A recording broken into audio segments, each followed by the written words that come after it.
সিলেটে বন্যার উন্নতির আশা, বিপদসীমা পেরোতে পারে তিস্তার পানি। নদ নদীর পানি কমতে থাকায় সিলেট অঞ্চলে বন্যা পরিস্থিতি ক্রমে উন্নতির দিকে যেতে পারে। তবে উত্তরাঞ্চলের নদীগুলোর পানি দ্রুত বাড়ছে। আগামী 24 ঘন্টায় তিস্তা নদীর পানি নীলফামারীর ডালিয়া পয়েন্টে বিপদসীমা পার হতে পারে। মঙ্গলবার অর্থাৎ 4 জুলাই দুপুরে পানি উন্নয়ন বোর্ডের বন্যা পূর্বাভাস ও সতর্কীকরণ কেন্দ্র বৃষ্টিপাত ও নদ নদীর অবস্থার প্রতিবেদনে এ তথ্য জানিয়েছে। একই সঙ্গে দেশের উত্তর পূর্বাঞ্চলের 3টি নদীর পানি বিপদসীমার উপর দিয়ে প্রবাহিত হচ্ছে বলেও জানিয়েছে বন্যা সতর্কীকরণ কেন্দ্র।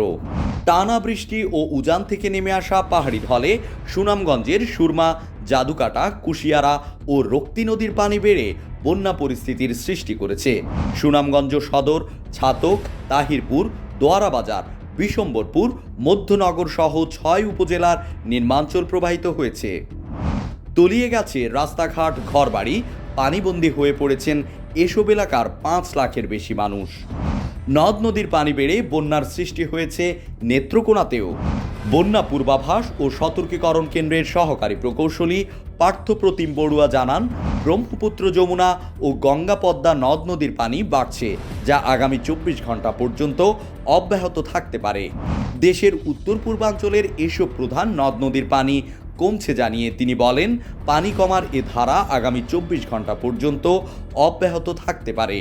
ফলে সুনামগঞ্জ ও নেত্রকোনা জেলার চলমান বন্যা পরিস্থিতির ক্রম উন্নতি হতে পারে। উজানে ভারী বৃষ্টিপাতের পূর্বাভাস থাকায় আগামী 24 ঘন্টায় উত্তরাঞ্চলের তিস্তা, ধরলা, দুধকুমার নদীর পানি সময় বিশেষে দ্রুত বাড়তে পারে। এতে আগামী 24 ঘন্টায় তিস্তা নদী ডালিয়া পয়েন্টে সাময়িকভাবে বিপদসীমা অতিক্রম করতে পারে বলেও জানান সহকারী প্রকৌশলী। মঙ্গলবার সকাল 9টার তথ্য তুলে ধরে বন্যা সতর্কীকরণ কেন্দ্র প্রতিবেদনে জানিয়েছে, সুরমা নদীর পানি সুনামগঞ্জে বিপদসীমার 7 সেন্টিমিটার, সোমেশ্বরী নদীর পানি কমলাকান্দায় 30 সেন্টিমিটার ও পুরনো দেরাই নদীর পানি দেরাই পয়েন্টে বিপদসীমার 2 সেন্টিমিটার উপর দিয়ে প্রবাহিত হচ্ছে।